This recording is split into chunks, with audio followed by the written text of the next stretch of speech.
Hi, today I'd like to talk to you about how to seam a sleeve into a set-in sleeve garment, such as this Euphoria pullover. Most of my designs use seams to add structure and keep your brioche knitting from stretching too much, allowing your garment to have a great fit that lasts. That means that we have to understand how to seam those pieces together. So when I'm designing a piece, I always have the front, the back, and the sleeves as separate pieces all knit flat. The first thing I do when I'm putting them together is I make a vest out of the front and the back.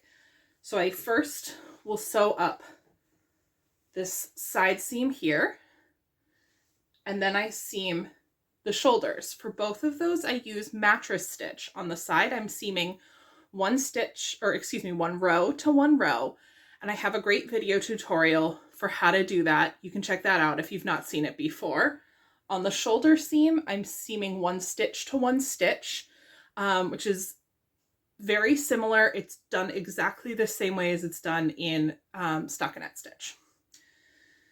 Then when you're adding in your sleeve, you have to work with both stitches and rows, and you need to make sure that that's set in there correctly so that the fit works nicely and you don't have any bunching or puckering or stretching in different places. So in order to get that set in correctly, I first sew up the underside of my sleeve to form it into a tube, and then I match up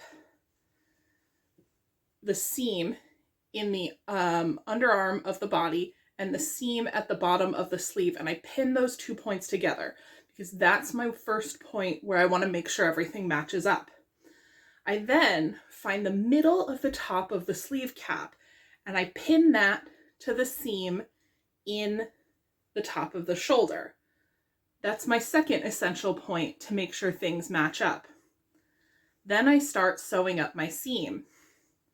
So I start in the underarm and I work across the bind-offs on the body and the sleeve cap, working one stitch to one stitch.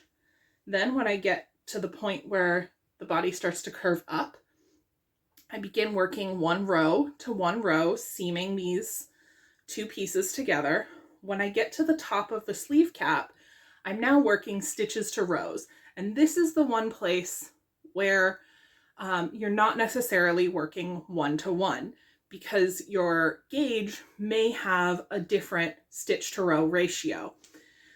So what I do here is I count the number of rows left after I've finished seaming until, after I finish seaming this front piece, I count the number of rows left from on the front, from where I've seamed to up to the shoulder seam, and I count the number of rows I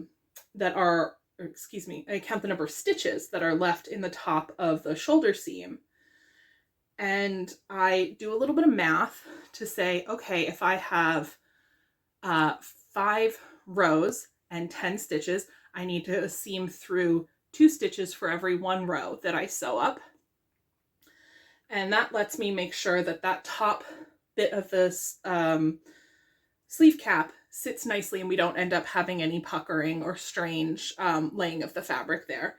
I follow the same ratio on the second half of the sleeve after I get to that middle marker, and then I go back to working one-to-one rows down the back of my sleeve. This lets you get a really nice fit and a nice set in for that sleeve, and lets you have a sweater that's going to fit beautifully right on your shoulders, giving you a great fit through the rest of your body. I hope that this has made it a little bit easier to understand how to put these pieces together and how to get that really nice finished garment. Thank you so much for watching. I hope this helps you with your next knitting project.